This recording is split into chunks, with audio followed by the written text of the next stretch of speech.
Hi everybody, in this video I'm going to talk to you about the shortage that the world has seen in 2021 of computer chips and semiconductors and how this has impacted different markets in the world. And we're going to look at the theory that you've learned about demand and supply to talk about what the impact of this has been and how to show it in diagrams. And we're going to look at the computer chip market and also at the US car market. And we'll be able to see how the production and demand and supply of the chips and semiconductors have had huge impacts in economies across the world. Computer chips are used in, for example, cars and in trucks with all the electric things that happen in their manufacture. And semiconductors, examples of where they're used, are in electric toothbrushes and washing machines. What's happened in 2021, first of all, in the chip market, is that there's been a huge increase in the demand for the computer chips.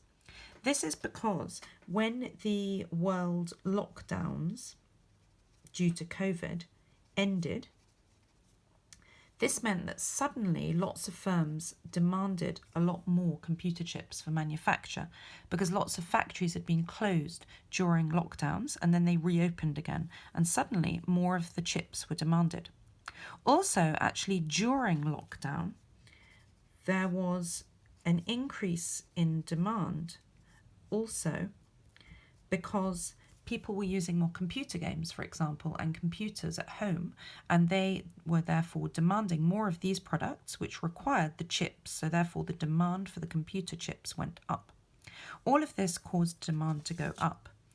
And the issue here was that, and now that we've left lockdown, and even during lockdown, was that the price elasticity of supply of the chips was relatively inelastic, like this. Because during the lockdowns and even after the lockdown, there wasn't as much manufacturing capacity of chips as there had been normally. So even though more chips were being demanded, the factories couldn't suddenly supply a lot more chips. So the quantity that could be supplied only increased really a tiny amount, even though a lot more were being demanded. This is because there weren't as many factories open and they didn't have as much capacity because of COVID. And therefore, there would have been this very big increase in the price of the chips. However, if the price stayed at P and there was this large increase in demand, what would then result, and has resulted in the world, is that at that price there was a very big shortage of chips.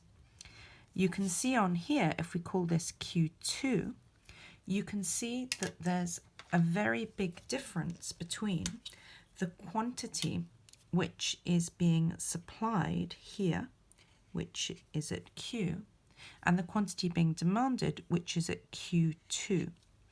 And this area between Q and Q2 is excess demand. There's too much demand. And because of the excess demand, this resulted in a shortage. So there weren't enough chips in the world to be able to make, for instance, the cars and the trucks. And therefore, it meant that businesses who were using the chips couldn't buy enough chips. If we then look, for instance, at the US car market over the past year, when there was the shortage of the chips, they couldn't buy enough of them to put into their cars and trucks. And therefore, the supply of the cars and trucks decreased.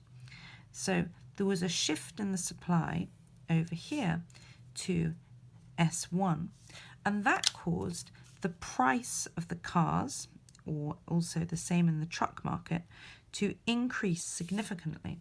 So literally they couldn't make as many vehicles because they couldn't get hold of enough chips to be able to put them into the vehicles.